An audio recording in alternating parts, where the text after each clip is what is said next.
share my healing journey with you guys, I'm going to be sharing it different components of the healing journey. So I do have a link in this caption for you to check out the various interviews and podcasts that I have been on. Most of these are around an hour long, and I go into detail with all of them. But for these YouTube videos, I'm going to be breaking it down. So today I just want to talk about food freedom. My entire life, up until May of 2019, I have never had a very healthy relationship with food. I grew up not eating the standard American diet. My mom did not have a lot of sugar in the house. I only had pop or soda at the neighbors' houses. We didn't get Gushers or Jolly Ranchers in our lunch boxes. I was lucky if I got chocolate chips in my peanut butter sandwich. I'm very grateful that I wasn't addicted to sugar in a way that a lot of other people are. However, I was definitely still a glucose burner. So I did paleo before I even did keto, and I did keto for 15 years. I grew up with relatives well versed in the ketogenic diet, and I used it myself to get off of medications, and it was great. But before I did that, I did paleo, and that looked like a lot of Greek yogurt, nut butters, sweet potatoes, baby spinach, poached eggs. There was a time that I was not living at home. I was actually living in a moldy basement and working at Whole Foods, and I was eating ice cream sandwiches and Skinny Pop. And that was pretty much my diet. I would also get the Ezekiel bread, the cinnamon raisin, and just smother that in Kerrygold butter.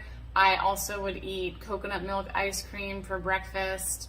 I severely underate protein for a long time without even realizing it. And this is before, the pictures of me back then are very few and far in between. Actually, I was at a pretty healthy weight for some time.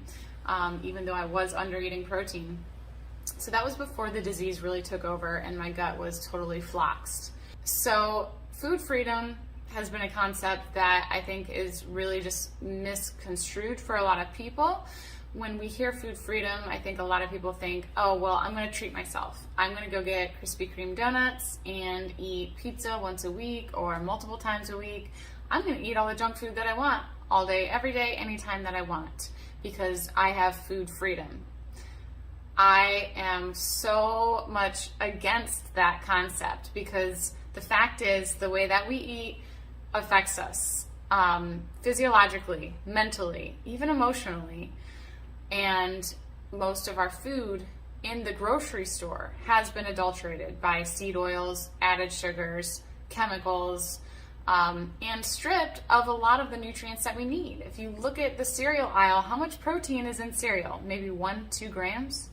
But you have all your healthy, heart-healthy whole grains. It's ridiculous. And what we are told in the grocery stores on the labels is ridiculous. So I think that this concept of food freedom in itself has been misconstrued for a lot of people. Food freedom to me is freedom to live my life. That's the new thing that I've experienced within these past 2 years is I am finally eating in a way that supports my body at a systemic level, and it allows me to live my life. My entire life, I've always thought about my next meal. Even when I was eating a meal, I would be sitting there thinking about my next meal. And this is before I ever struggled with binge eating. It was just always on my mind.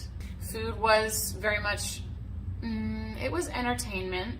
I never, I didn't really abuse food emotionally. I didn't use it as emotional comfort, but my relationship with food was so much different than it is now.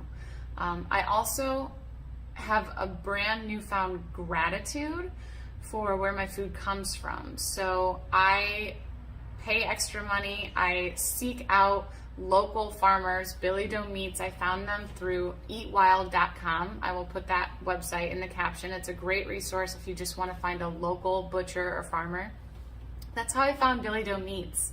And they have grown so much. We have both grown together. They're out of Hoffman Estates, Illinois, and they have supported me, encouraged me, and they have been the #1 source of meat that I have healed eating. And these people work so hard to provide non-aged, high-quality meat. They also take care of these animals. They are holistically raised. They are slaughtered with dignity.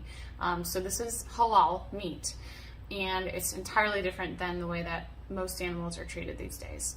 They're also taking care of the earth. So regenerative agriculture is amazing. Instead of killing off wildlife with monocrops made for plant-based meats. So that view on my food is entirely different. I am grateful for my food. I also eat nose to tail, so I'm using everything from the animal except for the hair. I don't even use my kitchen trash can because I don't really produce waste. And that's brand new, and that feels really good. Food freedom, to me, is being able to sit down, trust your cravings, trust the signals that your body is sending, not have to track your food, not have to worry about overeating, and having leptin sensitivity. So leptin is our satiety hormone, and that's when I describe, it's just like that. When I'm eating and I just know when to put my fork down. It's not because my stomach is stretched, it's not because I am feeling like I've eaten enough for that day, it's because I know that I'm done, and I just wait until I'm hungry again. And I have suffered from severe binge eating, truly. And so that's just totally healed. And that happens by eating the proper foods that heal your hormones and allow you to trust the signals that your body is sending. So food freedom is something that I have found, and I am so grateful for it. And I think that a lot of people think that insulin sensitivity is like the holy grail. It's like the end goal. But actually leptin sensitivity is taking it a step further. And not only are you insulin sensitive, but you're leptin sensitive, and you can just have this. That's where intuition really comes from, I believe, is it's rooted in leptin. And so we can become leptin sensitive by removing hyperpalatable foods, staying away from dairy, which acts on opioid receptors, and filling up on fat and protein, animal fat and protein. When we eat carbs, when we eat sugar, when we eat processed foods, hyperpalatable foods, foods that are laced and laden with the bliss point, that hijacks leptin. And so it's really hard to tell when you're done. If I was eating Skinny Pop still, I would be able to eat 4 bags of Skinny Pop and still not be done. I'm sure you guys have experienced that. When you eat carbs, it's like you're a bottomless pit. That's because that leptin isn't working. Carbs don't work with leptin. For some individuals, they can in healthy amounts. But it's the combination of fat and protein that provides leptin sensitivity. That's just what I wanted to share today on food freedom. I'm sure a lot of you can relate to some of the things I mentioned. Always thinking about your next meal, not trusting your hunger. If you feel like you need to count your macros, if you feel like you're always hungry, if you feel like you turn to food for comfort, if you feel like you get triggered and you go into binge episodes and you know you don't want to, but you do it anyway.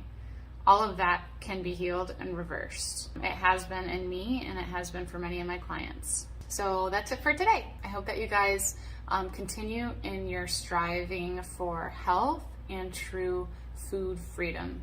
Food freedom means you have the freedom to live your life the way that God intended.